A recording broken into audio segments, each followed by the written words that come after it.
महाकाय सूर्यकोटि समप्रभ निर्विघ्नं कुरु मे देव सर्वकार्येषु सर्वदा।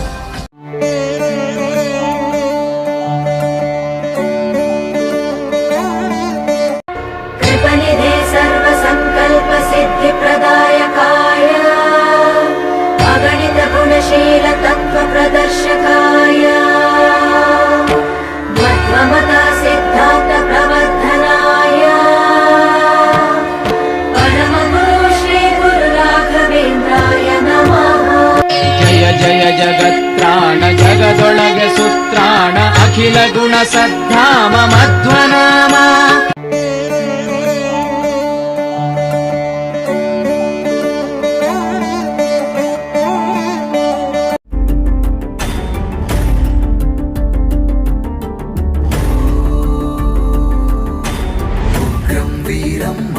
विष्णुं ज्वलन्तं सर्वतोमुखं नृसिंहं भीषणं भद्रं मृत्योर्मृत्युं नमाम्यहम्।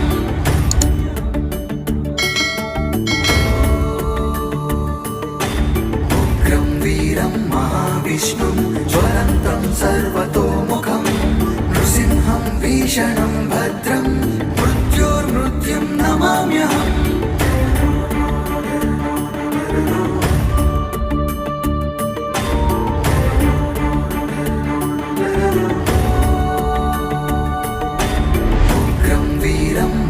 विष्णुं ज्वलन्तं सर्वतोमुखं नृसिंहं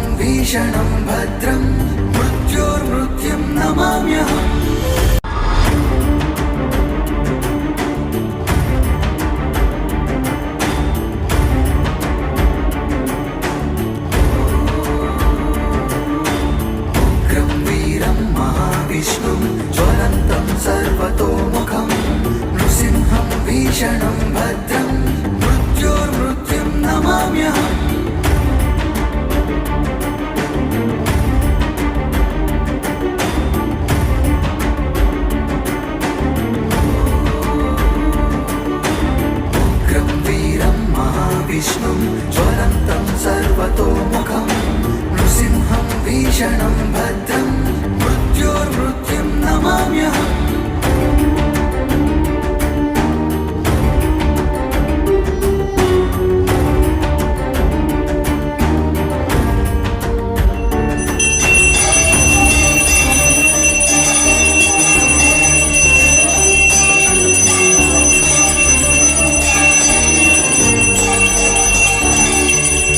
उग्रं वीरं महाविष्णुं ज्वलन्तं सर्वतोमुखं नृसिंहं भीषणं भद्रं मृत्योर्मृत्युं नमाम्यहम्।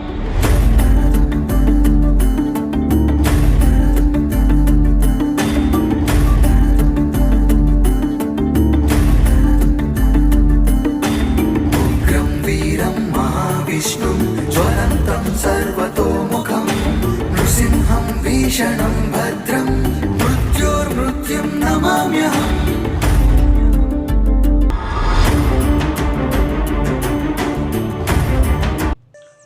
ओम श्री गुरुभ्यो नमः। हरि ओम। वक्रतुंड महाकाय कोटि सूर्य समप्रभा निर्विघ्नं कुरु मे देवा सर्वकार्येषु सर्वदा।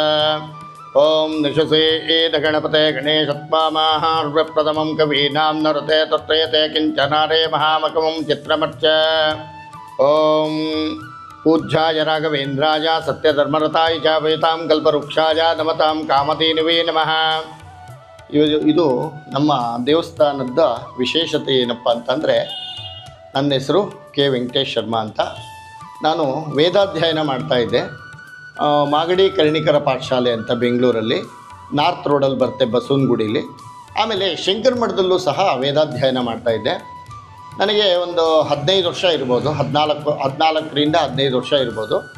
ನನಗೆ ಗೋಕರ್ಣಕ್ಕೆ ಹೋಗಬೇಕು ಅನ್ನೋ ಆಸೆ ಇತ್ತು. ಗೋಕರ್ಣಕ್ಕೆ ಹೋಗಬೇಕಾದಾಗ ನನ್ನ ಹತ್ರ ದುಡ್ಡು ಬೇರೆ ಎಲ್ಲ ಬ್ಯಾಗೆಲ್ಲ ಇಟ್ಕೊಂಡಿದ್ದೆ. ನಮ್ಮ ಗುರುಗಳು ನಂದು ಎಲ್ಲ ಮುಗೀತು, ಇಲ್ಲಪ್ಪ ನಿಂದೆಲ್ಲ ವೇದಾಧ್ಯಯನ ಎಲ್ಲ ಮುಗಿದಿದೆ, ನೀನು ಇನ್ನು ಹೋಗ್ಬೋದು ಅಂತ ಹೇಳಿದಾಗ ನಮಗೆ ರೂಮೂ ಇರಲಿಲ್ಲ, ಇರೋಕ್ಕೆ ಜಾಗನೂ ಇರಲಿಲ್ಲ, ಹೊರಡಬೇಕಾಗಿತ್ತು. ಅವಾಗ ಏನಾಯಿತು, ನನಗೆ ಕನಸಿನಲ್ಲಿ ಗೋಕರ್ಣ ನೋಡಬೇಕು ಅನ್ನೋ ಒಂದು ಆಸೆ. ಯಾಕೆಂದರೆ ಇವಾಗ ನನಗೆ ಒಂದು 57ನೇ ವರ್ಷ ಅಥವಾ 58 ನಡೀತಾ ಇದೆ. ನನಗೊಂದು 12ರಿಂದ 13 ವರ್ಷ ಅಂತ ಇಲ್ಲ 16 ವರ್ಷ ಅಂತ ಇಟ್ಕೊಳ್ಳಿ ಒಳಗೆ, ನನಗೆ ಸರಿಯಾಗಿ ಜ್ಞಾಪಕ ಇಲ್ಲ. ಆವಾಗ ನಾನು ಬಸ್ಸಲ್ಲಿ ಹೋಗಿದ್ದೀನಿ. ಬಸ್ಸಲ್ಲಿ ಹೋಗಬೇಕಾದ್ರೆ ಯಾವ ಊರು ಅಂತ ನನಗೆ ಗೊತ್ತಿಲ್ಲ. ಅಲ್ಲೇನಾಗೋಯ್ತು, ಒಂದು ಕಡೆ ರಾತ್ರಿ ಹೊತ್ತು ಬಸ್ಸು ನಿಲ್ಲಿಸ್ತಾರಲ್ಲ ಊಟಕ್ಕೋ ಕಾಫಿಗೋ ಅಥವಾ ಮಧ್ಯದಲ್ಲಿ ಎಲ್ಲಾದರೂ ನಿಲ್ಲಿಸಿದಾಗ ನನಗೆ ಒಂದು ಸ್ವಲ್ಪ ಆಚೆ ಕಾಲು ತೊಳ್ಕೊಂಬರೋದಕ್ಕೆ ಅರ್ಜೆಂಟ್ ಆಗಿಬಿಟ್ಟಿತ್ತು. ಅಲ್ಲಿ ನನಗೆ ಯಾವ ಹೋಟ್ಲವರು ಒಬ್ಬರು ಪರಿಚಯ ಇದ್ದರು, ಆ ಕಡೆ ಹೋಗಿ ಅಂತ ಹೇಳಿದ್ರು. ನಾನು ಆ ಕಡೆ ಹೋಗಿ ಬರೋ ಅಷ್ಟೊತ್ತಿಗೆ ನನ್ನ ಬ್ಯಾಗು, ನನ್ನ ಲಗೇಜು, ನನ್ನದೆಲ್ಲ ಬಸ್ಸಲ್ಲಿ ಹೊರಟೋಯ್ತು. ನಾನು ಬಿಟ್ಬಿಟ್ಟು ಬಸ್ ಹೊರಟೋಗಿದೆ. ನಾನು ಒಬ್ಬನೇ ಆಗಿಬಿಟ್ಟೆ. ಏನು ಮಾಡಬೇಕಪ್ಪ ಭಗವಂತ ಅಂತ ಯೋಚನೆ ಮಾಡ್ತಾ ಇದ್ದಾಗ ಆ ಹೋಟ್ಲವ್ರನ್ನ ಕೇಳಿದೆ, ಅಣ್ಣ ನಾನು ಇಲ್ಲಿರ್ತೀನಿ ಅಣ್ಣ, ನನ್ನ ಹತ್ರ ದುಡ್ಡಿಲ್ಲ, ಬಟ್ಟೆ ಇಲ್ಲ, ಏನೂ ಇಲ್ಲ, ಎಲ್ಲ ಬಸ್ಸಲ್ಲಿ ಹೊರಟೋಗಿದೆ, ನಾನು ಏನು ಮಾಡಬೇಕಣ್ಣ ಅಂತ ಕೇಳಿದೆ ನಾನು. ಆವಾಗ ಅವರು, ಇಲ್ಲಪ್ಪ ನಾವೆಲ್ಲ ಹಿಡ್ಕೊಳಕ್ಕಾಗಲ್ಲ, ನೀನು ಹಿಂಗೆ ಹೋಗು, ಅಲ್ಲಿ ಊರು ಸಿಕ್ಕತ್ತೆ, ಊರು ಸೇರ್ಕೋ ಅಂತ ಹೇಳಿದ್ರು. ನನಗೆ ಅಮ್ಮಮ್ಮ ಅಂತ ಅಂದರೆ ಒಂದು 11 ಗಂಟೆ 10 ಗಂಟೆ 11 ಗಂಟೆ ಆಗಿರ್ಬೋದು ಅಂತ ನನ್ನ ಟೈಮ್. ಯಾಕೆ ನನ್ನ ಹತ್ರ ಗಡಿಯಾರ ಏನು ನಮ್ಮ ಟೈಮಿಂಗ್ಸ್ ಏನೂ ಇರಲಿಲ್ಲ. ಆವಾಗ ನಾನು ಅಲ್ಲಿ ಒಬ್ಬನೇ ನಡ್ಕೊಂಡು ಹೋಗ್ತಾಯಿದ್ದೀನಿ, ಯಾರೂ ಇಲ್ಲ. ಏನು ಮಾಡೋದು, ಜೋರಾಗಿ ಅಳ್ತಾ ಇದ್ದೀನಿ. ರೋಡು ಕತ್ಲು, ಯಾವ ಕಡೆ ಹೋಗ್ತಾ ಇದ್ದೀನಿ ಅಂತ ಕಾಣ್ತಾ ಇಲ್ಲ, ಬಸ್ ಇಲ್ಲ, ಏನೂ ಇಲ್ಲ. ಆಮೇಲೆ ಹೋಗ್ತಾ ಹೋಗ್ತಾ ಹೋಗ್ತಾ ಜೋರಾಗಿ ಹತ್ಕೊಂಡು ಹೋಗ್ತಾ ಇದ್ದೀನಿ. ಹಿಂದೆ ಯಾರೋ ಗುರುಗಳು ಕೂಗ್ದಂಗೆ ಆಯಿತು. ನನಗೆ ಕತ್ಲಲ್ಲಿ ಅವ್ರ ಮುಖ ಏನೂ ಕಾಣ್ತಾ ಇಲ್ಲ. ಏನು ಮಾಡಬೇಕು ಅಂತ ತಿಳಿದೇ ಇದ್ದಾಗ, ಯಾಕಪ್ಪ ಭಯ ಪಡ್ತಾ ಇದ್ಯಾ, ನಾನಿದ್ದೀನಿ, ನನ್ನ ಜೊತೆಗೆ ಬಾ ಅಂತ ಕೈ ಹಿಡ್ಕೊಂಡು ಕರ್ಕೊಂಡು ಹೋಗ್ತಾಯಿದ್ರು. ನನಗೆ ಏನು ಎತ್ತ ಅನ್ನೋದು ಏನೂ ಗೊತ್ತಿಲ್ಲ ನನಗೆ. ಆಮೇಲೆ ಹೋಗ್ತಾ ಇದ್ದೀವಿ, ಊಟ ಇಲ್ಲ, ದುಡ್ಡು ಇಲ್ವಲ್ಲ, ಅಲ್ಲಿ ಹೋಟ್ಲಲ್ಲಿ ತಿನ್ನೋದಕ್ಕೂ ಕಾಫಿ ಕುಡಿಯೋಕ್ಕೂ ದುಡ್ಡು ಎಲ್ಲ ಬಸ್ಸಲ್ಲಿ ಹೊರಟೋಯ್ತು. ಆಮೇಲೆ ಹೊಟ್ಟೆ ಹಸಿತಾ ಇದೆ ಅಂದಾಗ ಅದು ನನಗೆ ಬೆಳಗಾದಾಗೆ ಗೊತ್ತಾಗಿದ್ದು, ಅದೊಂದು ದೊಡ್ಡದು ಒಂದು ಆಲದ ಮರ ಅನಿಸುತ್ತೆ, ಆಲದ ಮರ. ಅದರ ಕೆಳಗಡೆ ಒಂದು ಚಪ್ಪಡಿ ಕಲ್ಲು ಹಾಕಿ ನಿಂತಿದ್ದು. ನಾನು ಅವರಿಬ್ಬರು ಹೋಗಿ ಆ ಚಪ್ಪಡಿ ಕಲ್ಲು ಮೇಲೆ ಕೂತ್ಕೊಂಡ್ವಿ. ಅಲ್ಲಿ ಏನಪ್ಪ ಅಂತಂದರೆ 1 ಕೋಟಿ ಗುದ್ದಗಳಿದೆ ರಾತ್ರಿ, 1 ಕೋಟಿ ಗುದ್ದಗಳು. ಅದೇನಾದರೂ ನನ್ನ ಕಚ್ಚಿಬಿಟ್ಟಿದ್ದಿದ್ರೆ ನಾನು ಉಳಿತಾ ಇದ್ದಲ್ಲೋ ಗೊತ್ತಿಲ್ಲ. ಅಲ್ಲಿ ಕೂತ್ಕೊಂಡಿದ್ದೀವಿ, ರಾತ್ರೆಲ್ಲ ಅಲ್ಲೇ ಕೂತಿದ್ದೀವಿ. ಏನು ಮಾಡಬೇಕು ಅಂತ ಗೊತ್ತಾಗ್ತಾ ಇಲ್ಲ. ಆಮೇಲೆ ಹೊಟ್ಟೆ ಹಸಿತಾ ಇದೆ ಅಣ್ಣ ಅಂತ ಗುರುಗಳೇ ಅಂತ ಹೇಳಿದೆ. ಇದಪ್ಪ 2 ಬಾಳೆಹಣ್ಣಿದೆ, ನೀನು ತಿನ್ನು, ನನಗೇನು ಬೇಡ. ಅವಾಗ ಇಲ್ಲ ಗುರುಗಳೇ, ನಾನು ಒಬ್ಬನು ತಿನ್ನೋಕ್ಕಾಗಲ್ಲ, ನೀವು ತಿನ್ನಬೇಕು ಅಂತ ಹೇಳಿಬಿಟ್ಟು ಅವ್ರು 2 ಬಾಳೆಹಣ್ಣು ಕೊಟ್ಟರು ನನಗೆ. ನಾನು 2 ಬಾಳೆಹಣ್ಣು ತೊಗೊಂಡು ಅವ್ರಿಗೊಂದು ಕೊಟ್ಟೆ, ನಾನೊಂದು ತಿಂದೆ. ನೋಡಪ್ಪ, ನೀನು ಮಲ್ಕೊ, ನಿನ್ನ ಪಕ್ಕದಲ್ಲೇ ಭಯ ಪಡಬೇಡ, ನೀನು ಇಲ್ಲೇ ಮಲ್ಕೊಂಡಿರು, ನಾನು ಬೆಳಗ್ಗೆ ತಕ್ಷಣ ನಿನಗೆ ಒಂದು ಏರ್ಪಾಟ್ ಮಾಡ್ತೀನಿ, ನಾನು ಜೊತೆಗೆ ಬರ್ತೀನಿ, ಹೋಗೋಣ ಅಂತ ಹೇಳೋದು. ಆಮೇಲೆ ಏನಾಗೋಯ್ತು, ನಾನು ಹಂಗೇ ಹೋಗ್ತಾ ಇದ್ದೀನಿ, ಎದ್ದಿದ್ದೀನಿ. ಒಂದು 3 ಗಂಟೆ ಎಬ್ಬಿಸ್ಬಿಟ್ಟು, ಇದು ದಂಡ ನೋಡಿ, ಇದು ಮಂತ್ರದಂಡ, ನರಸಿಂಹ ದಂಡ ಇದು. ಇಲ್ಲಿ ಏನಾಗಿದೆ ಅಂತಂದರೆ ನೋಡಿ, ಇಲ್ಲಿ ಆದಿಶೇಷ ಸುತ್ತ ಹಾಕ್ಕೊಂಡಿದ್ದಾನೆ ನೋಡಿ, ಆದಿಶೇಷ ನೋಡಿ, ಹಿಂಗೇ ಸುತ್ತ ಹಾಕ್ಕೊಂಡಿದೆ ನೋಡಿ ಆದಿಶೇಷ. ಇಲ್ಲಿ ಬಂದರೆ ಇಲ್ಲಿದೆ, ಇಲ್ಲಿ ಆದಿಶೇಷ ಇದೆ. ಇದು ಓಂ ಅಂದರೆ ಲಕ್ಷ್ಮೀ ನರಸಿಂಹ, ಶ್ರೀ ಅಂದರೆ ಲಕ್ಷ್ಮಿ. ಓಂ ಅಂದರೆ ನರಸಿಂಹ, ಶ್ರೀ ಅಂದರೆ ಲಕ್ಷ್ಮಿ. ಇದು ಚಕ್ರಗಳು 1 2 3 4 5 6 7 ಅಂದರೆ ಸಹಸ್ರಾರ, ಆಜ್ಞಾಚಕ್ರ, ವಿಶುದ್ಧ, ಮಣಿಪುರ, ಮೂಲಾಧಾರ, ಈ ಚಕ್ರಗಳು ಬರುತ್ತೆ ನಮಗೆ. ಈ ಚಕ್ರಗಳಲ್ಲಿ ಆಮೇಲೆ ಅವರು ಈ ದಂಡನ್ನು ಕೊಟ್ಬಿಟ್ಟು, ನೋಡಪ್ಪ ನಿನಗೆ ಇವಾಗ ಇದರದ್ದು ನಿನಗೆ ಬೆಲೆ ಗೊತ್ತಾಗಲ್ಲ, ನಿನಗೆ ಒಂದು 50 ವರ್ಷ 50 ವರ್ಷದ ತನಕ ನೀನು ಇದನ್ನು ಜಪ ಮಾಡ್ತಾಯಿರು, ಇದ್ರ ಬೆಲೆ ತಾನಾಗ್ತಾನೆ ನಿನಗೆ ಗೋಚರ ಆಗುತ್ತೆ ಅಂತ ಹೇಳಿಬಿಟ್ಟು, ನೀನು ಯಾರಾದರೂ ಕಷ್ಟ ಅಂತ ಬಂದಾಗ ಅವ್ರಿಗೆ ಮಂತ್ರಿಸು ಅಂತ ಹೇಳಿ ನನಗೆ ಅವಾಗ ಕೊಟ್ಟರು. ಆವಾಗ ಕೊಟ್ಟಾಗ ನಾನೇನು ಮಾಡಿಬಿಟ್ಟೆ, ಅವರು ನನ್ನ ಕಿವಿಲೊಂದು ಬೀಜಾಕ್ಷರಿ ಮಂತ್ರ ಹೇಳಿದ್ರು. ಅದು ನಾನು ಹೇಳೋಕ್ಕಾಗಲ್ಲ, ಅದು ಇವತ್ತಿನ ತನಕ ನಾನು ಅದನ್ನು ಒಂದು 1800 ಕೋಟಿ ಜಪ ಮಾಡಿದ್ದೀನಿ, 1800 ಕೋಟಿ ಜಪ ಮಾಡಿದ್ದೀನಿ. ಅದು ಬರ್ತಾ ನಮ್ಮ ಒಬ್ಬ ಆತ್ಮೀಯರಿಗೆ ತುಂಬ ಸೀರಿಯಸ್ ಆಗಿಬಿಟ್ಟಿತ್ತು, ಉಳಿಯೋದೇ ಇಲ್ಲ ಅಂತ ಹೇಳಿಬಿಟ್ಟಿದ್ದು. ಒಂದು ಸತ್ತಿಗೆ ಬ್ಲಡ್ಡು ಹಾಕಿದ್ರೆ 10 ಬಾಟ್ಲ್ ಹಾಕಿದ್ರೆ ಬೆಳಗ್ಗೆ ಖಾಲಿ, ಎಲ್ಲಿ ಹೋಗ್ತಾ ಇದೆ ಅಂತ ಗೊತ್ತಿಲ್ಲ ಅವ್ರಿಗೆ. ಆಮೇಲೆ ಅವ್ರ ಆಸ್ತಿ, ಮನೆ, ಮಠ ಎಲ್ಲ ಕಳ್ಕೊಂಬಿಟ್ರು. ಲಾಸ್ಟಲ್ಲಿ ಈ ವೇಸ್ಟ್ ಬಾಡಿ ಅಂತಾರಲ್ಲ, ಹೆಣನ ತೊಗೊಂಬಂದರು ನಮ್ಮ ದೇವಸ್ಥಾನಕ್ಕೆ. ಇಲ್ಲಿ ಅಂದರೆ ದೇವಸ್ಥಾನದ ನಾನು ಆಮೇಲೆ ಹೇಳ್ತೀನಿ ಯಾವ ರೀತಿ ಆಯಿತು ಏನಾಯಿತು ಅಂತ. ಈ ದಂಡದ ಬಗ್ಗೆ ನಾನು ಹೇಳ್ತಾ ಇದ್ದೀನಿ, ಹೆಂಗೆ ಪ್ರಚಾರಕ್ಕೆ ಬಂತು ಅಂತ. ಆಮೇಲೆ ಅವ್ರಿಗೆ ಮಾಡಿ ಈ ಥರ ಎಲ್ಲ ತೊಂದರೆ ಇದೆ ಅಂತ ಹೇಳಿ ಒಂದು ಗ್ರಹ ಇತ್ತು, ಆ ಗ್ರಹನ ನಾನು ಆಚೆ ತೆಗೆದೆ. ಅದು ಅವ್ರ ಮೊಬೈಲಲ್ಲಿ ಫೋಟೋ ತೆಕ್ಕೊಂಡಿದ್ದು. ನಾನು ಹೋಮ ಮಾಡ್ತಾ ಇದ್ದಾಗ ಬಂದು ನಮ್ಮದು ಡೋರ್ ಇದೆ, ಆ ಡೋರ್ ಮೇಲೆ ಹೋಗಿ ಕಾಲ ಮೇಲೆ ಕಾಲು ಹಾಕ್ಕೊಂಡು ಕೂತ್ಕೊಂಡಿದೆ. ಈಗಲೂ ನನ್ನ ಹತ್ರ ಅದು ವೀಡಿಯೋ ಇದೆ. ಅವ್ರ ಮೊಬೈಲಲ್ಲೇ ಕ್ಯಾಮ್ರಾ ತೆಕ್ಕೊಂಡಿದ್ದು. 2 ಗ್ರಹಗಳು ಸೇರ್ಕೊಂಡಿತ್ತು ಹೊಟ್ಟೆ ಒಳಗಡೆ. ಅದು ತೆಗೆದು ಆರಾಮಾಗಿ ಹೋಗಿ ನಮ್ಮ ಡೋರ್ ಇದೆ, ಅದರ ಮೇಲೆ ಹೋಗಿ ಕೂತ್ಕೊಳ್ತು. ಅದನ್ನು ನಾನು ಬಂದ್ ಮಾಡಿ ಸುಟ್ಟು ಅವ್ರನ್ನೆಲ್ಲ ಒಳ್ಳೇದಾಯಿತು. ಅವ್ರೇನು ಮಾಡಿದ್ರು, ಗುರುಗಳೇ ಇಂಥವರು ಸಾವಿರಾರು ಜನ ಇರ್ತಾರೆ, ನೀವು ಎಲ್ಲರಿಗೂ ಒಳ್ಳೇದು ಮಾಡಬೇಕಾಗತ್ತೆ ಅಂತ ಅವತ್ತು ಹೇಳ್ಬಿಟ್ಟು ಹೋಗಿದ್ರು. ಆಮೇಲೆ ಏನಾಗೋಯ್ತು, ನನಗೆ ಆ ಗೋಕರ್ಣದ್ದು ಹೇಳ್ತಾ ಇದ್ನಲ್ಲ, ಆ 3 ಗಂಟೆಗೆ ಎದ್ದುಬಿಟ್ಟು ಇದನ್ನು ನನ್ನ ಹೊಟ್ಟೆ ಒಳಗಡೆ ಶರ್ಟ್ ಒಳಗಡೆ ಇಟ್ಬಿಟ್ಟು, ನೋಡಪ್ಪ ನೀನೇನು ಭಯಪಡಬೇಡ, ನಾನು ಇದ್ದೀನಿ.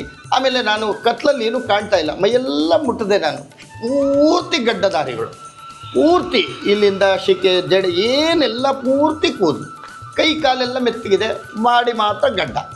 ಆಮೇಲೆ ಹೇಳಿದೆ ನಾನು, ಗುರುಗಳೇ ನಿಮ್ಮ ಮಕ ನೋಡೋಕ್ಕಾಗ್ತಾ ಇಲ್ವಲ್ಲ ಗುರುಗಳೇ, ನಾನು ಇದೀನಪ್ಪ, ನೀನೇನು ಯೋಚನೆ ಮಾಡಬೇಡ, ಭಯಪಡಬೇಡ. ಅಲ್ಲಿ ಕತ್ಲು ಅವಾಗ 50 ವರ್ಷದ ಕೆಳಗಡೆ, ನಿಮಗೆ ಅದು 45 ವರ್ಷದ ಕೆಳಗಡೆ ಒಂದು ಲೈಟ್ ಕೂಡ ಇರಲಿಲ್ಲ. ಆಮೇಲೆ ಬೆಳಗಾಗಿದ್ದು ನೋಡ್ತೀನಿ, ಇದು ನೋಡಪ್ಪ ನೀನು ಜಪ ಮಾಡ್ತಾಯಿರು, ನಿನ್ನ ಕಿವಿಯಲ್ಲಿ ಇದು ಯಾರಿಗೂ ಹೇಳಕ್ಕೆ ಹೋಗಬೇಡ, ಈ ಮಂತ್ರನ ನೀನು ಮಾಡ್ತಾಯಿರು, ನಿನ್ನ ವಂಶ, ನಿನ್ನ ಮನೆ, ನಿನಗೊಂದು ದೇವಾಲಯನು ನೀನು ಕಟ್ಕೊತೀಯ, ನೀನು ಯಾರ ಹತ್ರ ತೊಂದರೆ ಕೊಟ್ಟು ಚಂದ ಮಾಡಿಕೊಂಡು ನೀನು ಮಾಡೋಕ್ಕೆ ಹೋಗಬೇಡ, ಪರರ ದುಡ್ಡು ಪಾಪಿಷ್ಟಿ ಅಂತ ನೋಡು, ಯಾವತ್ತೂ ದ್ರವ್ಯಕ್ಕೆ ನೀನು ಬೆಲೆ ಕೊಡಬೇಡ, ಹಣಕ್ಕೆ ನೀನು ಬೆಲೆ ಕೊಡಬೇಡ, ನಿನ್ಗೇನು ಬರಬೇಕೋ ಅದು ಬರುತ್ತೆ, ಆಸೆ ಪಡಬೇಡ, ದುಃಖ ಪಡಬೇಡ, ಒಬ್ರಿಗೆ ಮೋಸ ಮಾಡಬೇಡ ಅಂತ ಹೇಳಿಬಿಟ್ಟು ನನ್ನ ಕಿವಿಲಿ ಉಪದೇಶ ಮಾಡಿಬಿಟ್ಟು ಹೊರಟು ಇದ್ದು ನನಗೆ ಗೊತ್ತೇ ಇಲ್ಲ, ಮಲಗಿಬಿಟ್ಟಿದ್ದೀನಿ ನಾನು ಚೆನ್ನಾಗಿ. ಬೆಳಗಾಗಿದ್ದರೆ ಯಾರೂ ಇಲ್ಲ, ಈ ದಂಡ ಮಾತ್ರ ನನ್ನ ಶರ್ಟ್ ಒಳಗಡೆ ಇದೆ.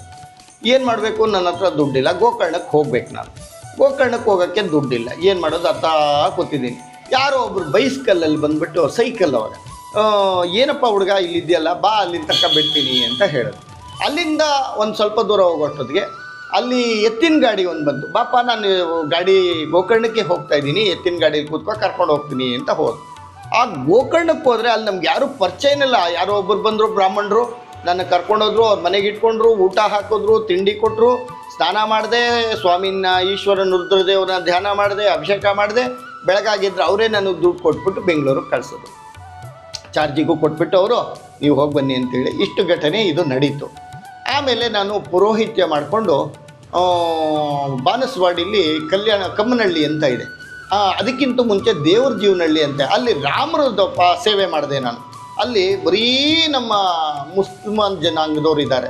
ಅಲ್ಲಿ ರಾಮರಿಗೆ ಸುಮಾರು ಒಂದು 3 ವರ್ಷಗಳ ಕಾಲ ಹಾಳು ಬಿದ್ದುಬಿಟ್ಟಿತ್ತು ದೇವಸ್ಥಾನ. ಆ ರಾಮರ ಸೇವೆ ಮಾಡಿದೆ ನಾನು 3 ವರ್ಷಗಳ ಕಾಲ. ಆಮೇಲೆ ನನಗೆ ಉಟ್ಕೊಳ್ಳೋಕೆ ಬಟ್ಟೆ ಇಲ್ಲ, ಒಂದು ಪಂಚೆ ಇತ್ತು. ಬೆಳಗ್ಗೆ 2 ಗಂಟೆಗೆ ಯಾರು ಹೇಳೋಕ್ಕೆ ಮುಂಚೆ ಹೋಗಿ ಸ್ನಾನ ಮಾಡಿ 3 ಗಂಟೆಗೆ ರಾಮರ ಪೂಜೆ ಮಾಡಿಕೊಂಡು 7 ಗಂಟೆಗೆ ಪೂಜೆ ಮುಗಿಸ್ಕೊಂಡು ಆಚೆ ಕಡೆ ಯಾರು ಪುರೋಹಿತರು ಇರ್ತಾರೋ, ಯಾರು ಇವ್ರು ಇರ್ತಾರೋ ಅವ್ರ ಜೊತೆಗೆ ಈ ಥರ ಏನಾದರೂ ಕೆಲಸ ಇದೆಯಾ, ಪುರೋಹಿತ್ಯ ಇದೆ ಅಂತ ಹೋಗ್ತಾ ಇದ್ದೆ. ಅವ್ರು ಕೊಡ್ತಕ್ಕಂಥ 2 ರೂಪಾಯಿ, 3 ರೂಪಾಯಿ, 1 ರೂಪಾಯಲ್ಲಿ ಜೀವನ ಮಾಡ್ತಾಯಿದ್ವಿ. ಹಂಗೆ ಆಗ್ತಾ ಒಂದು 3 ವರ್ಷ ಕಷ್ಟ ಬಿದ್ದೆ. ಅಲ್ಲಿಂದ ಕಮ್ಮನಹಳ್ಳಿ ಅಂತ ಇದೆ, ಅಲ್ಲಿ ವೆಂಕಟರಮಣ ದೇವಸ್ಥಾನ ಸಿಕ್ತು ನನಗೆ. ಅಲ್ಲಿಂದ ನೋಡಿ ನಮಗೆ ಸ್ವಾಮಿ ಹಂತವಾಗಿ ನನ್ನ ಸ್ವಲ್ಪ ಅನುಕೂಲ ಮಾಡಿಕೊಟ್ಟ. ಅಲ್ಲಿಂದ ಆದ ತಕ್ಷಣ ಕನಸಿನಲ್ಲಿ ಇಲ್ಲಿ ಒಂದು ಜಾಗ ಇದೆಯಪ್ಪ, ನಿನಗೆ ಹಾಳು ಬಿದ್ದಿದೆ, ಅದು ನೀನು ತಗೊಂಡು ಅವ್ರ ಕೈಯಲ್ಲಿ ಮೇಂಟೈನ್ ಮಾಡೋಕ್ಕೆ ಆಗ್ತಾಯಿಲ್ಲ, ಹಳೆ ದೇವಸ್ಥಾನ ಹಾಳು ಬಿದ್ದುಬಿಟ್ಟಿದೆ, ನೀನು ಅವ್ರ ಹತ್ರ ಅಲ್ಲಿ ಹೋಗು, ನೀನು ಫಸ್ಟು ಲಕ್ಷ್ಮೀ ನರಸಿಂಹ ಇದ್ದಾನೆ ಅಲ್ಲಿ ಸೇವೆ ಮಾಡು, ಆಮೇಲೆ ನಿನಗೆ ತಾನಾಗ್ತಾನೆ ಅದು ಏನಾಗುತ್ತೋ ಮುಂದೆ ನಾನು ಹೇಳಲ್ಲ, ನಿನಗೆ ಆಗತ್ತೆ ಅಂತ ಹೇಳೋದು. ಆಮೇಲೆ ಏನಾಗೋಯ್ತು, ಸೀದಾ ಅಲ್ಲಿ ಬಿಟ್ಬಿಟ್ಟು ವರಮಾನ ತುಂಬ ಇತ್ತು ನನಗಲ್ಲಿ ವೆಂಕಟರಮಣಂದು. ಒಂದು 3 ವರ್ಷಗಳ ಕಾಲ ಅಲ್ಲಿ ಸೇವೆ ಮಾಡಿದೆ, ವೆಂಕಟರಮಣನ ಸೇವೆ ಮಾಡಿದೆ. ಅಯ್ಯಪ್ಪ ನನ್ನ ಬಿಡೋಕ್ಕೆ ಇಷ್ಟ ಇಲ್ಲ. ಇಲ್ಲಿ ಕನಸಿನಲ್ಲಿ ಬಂದು ಹೇಳಿದಾಗ ನಾನು ಇಲ್ಲಿ ನೋಡಿದಾಗ ಹಾಳು ಬಿದ್ದುಬಿಟ್ಟಿತ್ತು ದೇವಸ್ಥಾನ, ಏನಂದ್ರೆ ಏನೂ ಇಲ್ಲ. ಇಲ್ಲಿ ಯಾವಾಗೋ ಕಟ್ಟಿರೋವಂಥದ್ದು ಓನರೆಲ್ಲ ಸತ್ತೋಗ್ಬಿಟ್ಟಿದ್ದಾರೆ, ಯಾರೂ ಇರಲಿಲ್ಲ. ಆಮೇಲೆ ಇಲ್ಲಿ ಯಾರೋ ಒಬ್ಬರು ಅಡ್ರೆಸ್ ಹೇಳಿದ್ರು, ಅವ್ರ ಮನೆಗೆ ಅವರೇ ಕರೆಸ್ಕೊಂಡ್ರು ನನ್ನ. ಅವ್ರ ಮನೆಗೆ ಏನೋ ಒಂದು ಪೂಜೆಗೆ ಹೋಗಿದ್ದೆ, ಇದು ಕಡ್ದಾಗಿಂದ ಅವ್ರ ವಂಶಸ್ಥರೆಲ್ಲ ಹೋಗ್ಬಿಟ್ರು. ಈ ಥರ ಆದಾಗ ಆಮೇಲೆ ಏನಾಗೋಯ್ತು, ಗುರುಗಳೇ ಸ್ವಾಮಿಗಳೇ ನೀವು ಪೂಜೆ ಮಾಡಿ ಏನಾಗುತ್ತೋ ನಾನು ಕೊಡ್ತೀನಿ ಅಂತ ಹೇಳಿದ್ರು. ಆಮೇಲೆ ಕೊನೆಯಲ್ಲಿ ಅವ್ರ ಕೈಲಿ ಮಾಡೋಕ್ಕೆ ಆಗಲಿಲ್ಲ.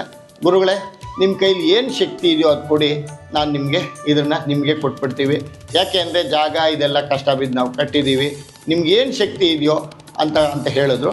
ನನ್ನ ಕೈಲಿ ಏನು ಶಕ್ತಿ ಇತ್ತೋ ನಾನು ಸ್ವಲ್ಪ ಸಾಲ ಅದು ಇದು ಮಾಡಿಕೊಂಡು ಕೊಟ್ಟು ನಮ್ಮ ಹೆಸರಿಗೆ ಅವರೇ ಮಾಡಿಕೊಟ್ರು. ನಂದು ಅನ್ನೋದು ಏನೂ ಇಲ್ಲ. ಆ ಥರ ಆಯಿತು. ಹಾಳು ಬಿದ್ದಾಗ ಹಂಗೇ ನಡೀತಾ ಇತ್ತು. ಆಮೇಲೆ ಇದನ್ನೆಲ್ಲ ಹಳೆ ದೇವಸ್ಥಾನನೆಲ್ಲ ಹೊಡೆದು ಬಿಟ್ಟು ಜೀರ್ಣೋದ್ಧಾರ ನನಗೇ ಶಕ್ತಿ ಕೊಟ್ಟ ಲಕ್ಷ್ಮೀ ನರಸಿಂಹ ಹಂತವಾಗಿ ಒಂದೊಂದೇ ಮಾಡ್ಕೊಂಬಂದೆ. ಲಕ್ಷ್ಮೀ ನರಸಿಂಹ ಗಡ್ಡದಾರಿಗಳು ಹೇಳಿದ ವಿಷಯ ಮಾತ್ರ, ನೀವು ಯಾವತ್ತು ದ್ರವ್ಯಕ್ಕೆ ಯಾರಿಗೆ ಮೋಸ ಮಾಡ್ತಿರೋ, ಯಾರಿಗೆ ದ್ರವ್ಯಕ್ಕೆ ಆಸೆ ಪಡ್ತಿರೋ ಅವತ್ತಿನಿಂದ ಅವರ ಕರ್ಮಗಳು ಶುರುವಾಗತ್ತೆ. ಅವ್ರು ಕೊಡ್ತಕ್ಕಂಥ ಫಲಗಳಲ್ಲಿ ನಾವು ಊಟ ಮಾಡಿದಾಗ ನಮ್ಗೆ ಅನುಕೂಲ ಆಗುತ್ತೆ ಅಂತ ಹೇಳಿದರು. ಇವತ್ತಿನ ತನಕ ನಾನು ಏನಕ್ಕೂ ಆಸೆ ಪಡಲ್ಲ. ಅವ್ರು ಏನು ಕೊಡ್ತಾರೋ ಅದು ಇಸ್ಕೊಂಬರ್ತೀವಿ, ಏನು ಕೊಡ್ತೀವೋ ಅದು ಜೀವನ ಮಾಡ್ತೀವಿ. ಯಾರೇ ಬಂದರೂ ಸಹ ಒಳ್ಳೆಯದಾಗೋ ಥರ ನನ್ನ ಅನುಕೂಲ, ನನಗೆ ಶಕ್ತಿ ಕೊಟ್ಟಷ್ಟು ನಾನು ಮಾಡ್ಕೊಂಡು ಹೋಗ್ತಾ ಇದ್ದೀನಿ. ಇದು ಭೂತ ಪ್ರೇತ ಪಿಶಾಚ ಶಾಕಿಣಿ ಡಾಕಿನ್ಯಾದಿ ಸಮಸ್ತ ದುಷ್ಟಗಳು ಸಹ ನಿವಾರಣೆ ಆಗ್ತಕ್ಕಂಥ ನರಸಿಂಹದಂಡ. ಇದಕ್ಕೆ 1800 ಕೋಟಿ ಜಪ ಮಾಡಿದ್ದೀನಿ. ಆಮೇಲೆ ಏನೇ ಇದ್ದರೂ ಸಹ ನಮಗೆ ಸಹಸ್ರಾರು ಚಕ್ರಕ್ಕೆ ಇದು ಇಡೋ ಅಷ್ಟೊತ್ತಿಗೆ ಮೈಯೆಲ್ಲ ಏನಾದರೂ ನೆಗೆಟಿವ್ ಇತ್ತು ಅಂದರೆ ಬಾಡಿ ಶೇಕ್ ಆಗಿಬಿಡುತ್ತೆ. ಆಮೇಲೆ ಏನಾದರೂ ತೊಂದರೆಗಳಿತ್ತು ಅಂತಂದರೆ ನಮಗೆ ಗೋಚರ ಆಗುತ್ತೆ. ಯಾಕೆಂದರೆ ನನಗೆ ಹೇಳೋದಕ್ಕೆ ಭಯ. ಯಾಕೆಂದರೆ ಇವತ್ತಿನ ದಿವಸ ಕಲಿಯುಗದಲ್ಲಿ ಏನಾಗ್ಬಿಟ್ಟಿದೆ, ನೋಡಪ್ಪ ಭಯ ಇಡಿಸ್ಬಿಟ್ರು, ಏನೋ ಹೇಳಿಬಿಟ್ರು ಗುರುಗಳು, ಏನೋ ಮಾಡಿಬಿಟ್ರು ಅಂತಕ್ಕಂಥ ಕೆಟ್ಟ ಹೆಸರು ಬರ್ತಕ್ಕಂಥ ದಿನಗಳಿರೋದ್ರಿಂದ ನಾವು ಅದನ್ನು ಏನು ಹೇಳಬೇಕು ಅದನ್ನು ಹೇಳ್ತೀವಿ. ತಡ್ಕೊಳ್ಳೋ ಶಕ್ತಿ ಇರೋರಿಗೆ ಇಲ್ಲ ಸ್ವಾಮಿ ನಾನು ತಡ್ಕೊಳ್ತೀನಿ ಅನ್ನೋರಿಗೆ ಹೇಳ್ತೀನಿ, ಇಲ್ಲ ಅಂದರೆ ಹೇಳೋಕ್ಕಾಗೋದಿಲ್ಲ. ಈ ಥರ ಇದೆ, ಈ ಥರ ಐತೆ, ಈ ಥರ ಮಾಡಿಸ್ಕೊಳ್ಳಿ ಅಂತ ನಾನು ಹೇಳ್ತೀನಿ. ಅದರಿಂದ ನೋಡಿ, ಇದು ನರಸಿಂಹದಂಡ. ಇದಕ್ಕೆ ನಮಗೆ ವಿಶೇಷವಾಗಿ ತುಪ್ಪದ ನರಸಿಂಹದಂಡ ಅಂತ, ಯಾರು ನಮ್ಮ ಸನ್ನಿಧಿಯಲ್ಲಿ ತುಪ್ಪದ ದೀಪ ಮುಡಿಸ್ತಾರೋ ಅವರಿಗೆ ಈಪ್ಸಿತ ಫಲ ಕೊಡ್ತಕ್ಕಂಥನೇ. ಬೇಕಾದ್ರೆ 48 ಮಂಗಳವಾರ ಮಾಡಲಿ, ಅವ್ರ ಕಷ್ಟಗಳೆಲ್ಲ ಪರಿಹಾರ ಆಗುತ್ತೆ. ಆಮೇಲೆ ಏನು ಅಯ್ಯಪ್ಪ ತುಳಸಿ ಕೇಳಲ್ಲ, ಹೂವು ಕೇಳಲ್ಲ, ನೈವೇದ್ಯ ಕೇಳಲ್ಲ, ಏನೂ ಬೇಡ ಅಂತ ಹೇಳ್ತಾನೆ. ನನಗೆ ಒಂದು ದೀಪ ಆರಾಧನೆ ಮಾಡಿದ್ರೆ ಸಾಕು ಅಂತಕ್ಕಂಥದ್ದು. ಅದರಿಂದ ಈ ಥರ ಇರೋದ್ರಿಂದ ಇಲ್ಲಿ ನಾವು ಸುಮಾರು ಒಂದು 40 ವರ್ಷಗಳ ಕಾಲದಿಂದ 35-40 ವರ್ಷಗಳ ಕಾಲದಿಂದ ಇಲ್ಲೇ ಇದ್ದೀವಿ. ಆದ್ದರಿಂದ ಆ ಸ್ವಾಮಿ ಅನುಗ್ರಹ ಆಗಿದೆ ನನಗೆ. ಅವರಿಂದ ಇಷ್ಟು ನಡ್ಕೊಂಡು ಬಂದಿದೆ. ಈ ಲಕ್ಷ್ಮೀ ನರಸಿಂಹ ಮುಂದಕ್ಕೂ ನಡ್ಸ್ಕೊಂಡು ಹೋಗ್ತಾನೆ ಅಂತಕ್ಕಂಥ ಶಕ್ತಿ ಅವನು ಕೊಟ್ಟರೆ ನನ್ನ ಕೈಲಾದ ಸೇವೆ ನಾನು ಮಾಡ್ಕೊಂಡು ಹೋಗ್ತಾ ಇದ್ದೀನಿ.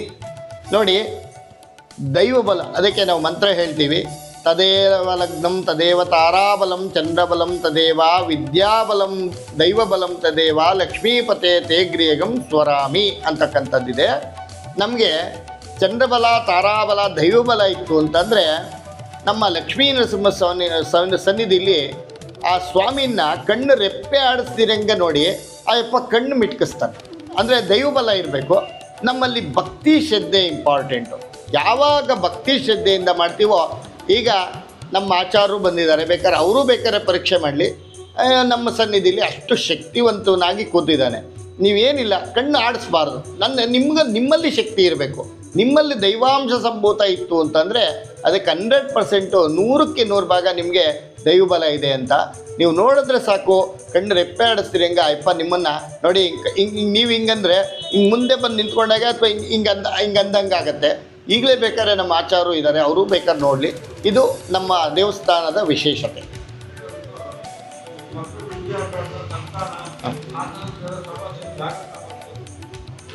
ನೋಡಿ, ಲಕ್ಷ್ಮೀ ನರಸಿಂಹ ಅಂತಂದರೆ ಕುಜ, ರಾಹು ಮತ್ತು ಕೇತು, ಸರ್ಪ, ಆದಿಶೇಷ. ಏಕೆಂದರೆ ಮಹಾವಿಷ್ಣು ವಾಹನನೇ ಆದಿಶೇಷ ಆಗಿರೋದ್ರಿಂದ ನಮ್ಮಲ್ಲಿ ಅಂದರೆ ಪ್ರಾರಬ್ಧ ಕರ್ಮ ಅಂದರೆ ಕರ್ಮಫಲ ಅಂತಕ್ಕಂಥದ್ದಿದೆ.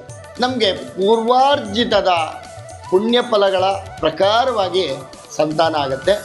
ಅವರಿಗೆ ಯೋಗ ಇತ್ತು ಅಂತಂದರೆ, ಲಭ್ಯ ಇತ್ತು ಅಂತಂದರೆ, ಅವರು ಕರ್ಮಗಳೆಲ್ಲ ಕಳ್ಕೊಂಡಿದ್ರೆ ಖಂಡಿತ ಬಂದರೆ ಈ ಸ್ವಾಮಿನ ನೆನೆಸ್ಕೊಂಡ್ರೆ ಸಂತಾನ ಆಗಿರೋದು ಸುಮಾರು ಸಾವಿರಾರು ಜನ ಇದ್ದಾರೆ. ಸುಮಾರು ಇಷ್ಟೊತ್ತಿಗೆ ನಮಗೆ ಒಂದೂವರೆ ಕೋಟಿ ಜನಸಂಖ್ಯೆ ದರ್ಶನ ಮಾಡ್ಕೊಂಡು ಹೋಗಿದ್ದಾರೆ. ಆಮೇಲೆ ಕಾಮ, ಕ್ರೋಧ, ಲೋಭ, ಮೋಹ, ಮದಮಾತ್ಸರ್ಯಗಳನ್ನ ತ್ಯಜಿಸಿದಾಗ ಮಾತ್ರ ನಮಗೆ ಮೋಕ್ಷ, ಮುಕ್ತಿ ಮತ್ತು ಕರ್ಮಫಲಗಳು ಕಳೆಯುತ್ತೆ.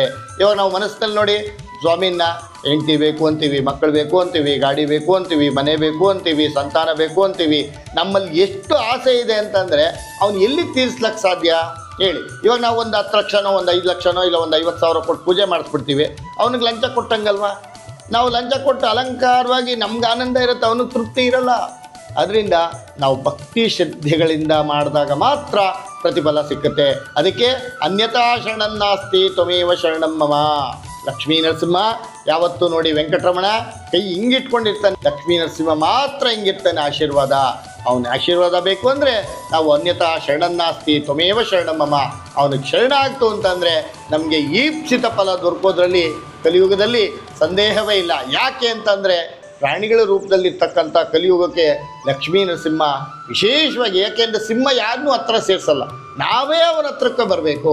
ಯಾವಾಗ ನಾವು ಲಕ್ಷ್ಮೀ ನರಸಿಂಹನ ನಂಬ್ತೀವೋ ನಮ್ಮ ಋಣ ರೋಗಾದಿಗಳನ್ನೆಲ್ಲ ದೂರ ಮಾಡ್ತಾನೆ. ಆಯುಷ್ಯು, ಆರೋಗ್ಯ, ಐಶ್ವರ್ಯ, ಅಭಿವೃದ್ಧಿ ಮತ್ತು ಸಂತಾನ ಮತ್ತು ಸರ್ಪದೋಷ, ಕಾಳಸರ್ಪದೋಷಗಳು ಇಷ್ಟಿಷ್ಟು ಇವೆ. ಅದರಲ್ಲಿ ನಾನಾ ಥರದ ಸರ್ಪದೋಷಗಳಿದೆ. ಎಲ್ಲ ನಿವಾರಣೆ ಮಾಡ್ತಕ್ಕಂಥ ಶಕ್ತಿ ಅವನಲ್ಲಿದೆ. ನಂಬಿ ಬೇಡಿದರೆ ಕಷ್ಟ ಎಲ್ಲ ಪರಿಹಾರ ಆಗುತ್ತೆ. ನಂಬಿ ಧನ್ಯರಾಗಿ. ನೋಡಿ, ಮಂಗಳವಾರ ವಿಶೇಷ ಇರುತ್ತೆ. ಬೆಳಗ್ಗೆ 5 ಗಂಟೆಗೆ ಪೂಜೆ ಪ್ರಾರಂಭವಾಗುತ್ತೆ. 12:30 ತನಕ ತೆಗೆದಿರ್ತೀನಿ. ಸಾಯಂಕಾಲ 5:30ಇಂದ 8 ಗಂಟೆ ಅಥವಾ 8:30 ತನಕ ತೆಗೆದಿರ್ತೀನಿ ಪ್ರತಿದಿನ. ಬೆಳಗ್ಗೆ 6ರಿಂದ 10:30 ತಪ್ಪಿದ್ರೆ 11 ಗಂಟೆ, ಸಾಯಂಕಾಲ 6ರಿಂದ 8 ಗಂಟೆ ಇದು ಓಪನ್ ಇರುತ್ತೆ. ಸಂಡೇ ಮಾತ್ರ ಸ್ವಲ್ಪ ಹೊತ್ತು ಸಾಯಂಕಾಲದೊತ್ತು ಕ್ಲೀನಿಂಗ್ ಇರೋದ್ರಿಂದ ಬೆಳಗ್ಗೆ ಓಪನ್ ಮಾಡ್ತೀವಿ, ಸಾಯಂಕಾಲದೊತ್ತು ಓಪನ್ ಮಾಡೋದು. ಎಲ್ಲ ಬೆಳಗ್ಗೆ ಕ್ಲೀನ್ ಆಗೋದ್ರೆ ಸಾಯಂಕಾಲ ಓಪನ್ ಮಾಡ್ತೀವಿ, ಇಲ್ಲ ಸಾಯಂಕಾಲ ಕ್ಲೀನ್ ಆಗದಿದ್ದರೆ ಬೆಳಗ್ಗೆ ಓಪನ್ ಮಾಡಿರ್ತೀವಿ. ಸಂಡೇ ಒಂದು ದಿವಸ ಬಿಟ್ಟರೆ ಮಿಕ್ಕಿದ ದಿವಸ ಎಲ್ಲ ಓಪನ್ ಇರುತ್ತೆ. ನೋಡಿ, ಈ ನಮ್ಮ ದೇವಸ್ಥಾನದ address Bhairaveshwara Nagar, door number 1, Nagarbhavi main road, Bengaluru 72, Lakshmi Narasimhaswamy ದೇವಸ್ಥಾನ. ಗೂಗಲಲ್ಲಿ ಮೂಡಲಪಾಳ್ಯದ ಭೈರವೇಶ್ವರ ಲಕ್ಷ್ಮೀ ನರಸಿಂಹ ಅಂತಂದರೆ ಸೀದಾ ನಮ್ಮ ದೇವಸ್ಥಾನಕ್ಕೆ ತಂದು ಬಿಡುತ್ತೆ. ಇದೇ ನಮ್ಮ ಅಡ್ರೆಸ್ಸು. ವಿಶೇಷವಾಗಿ ನರಸಿಂಹ ಜಯಂತಿ ದಿವಸ ವಿಶೇಷ ಪೂಜೆ ಇರುತ್ತೆ. ಆಮೇಲೆ ಮತ್ತೆ ಸ್ವಾತಿ ನಕ್ಷತ್ರದ ದಿವಸ ವಿಶೇಷ ಪೂಜೆ ಇರುತ್ತೆ.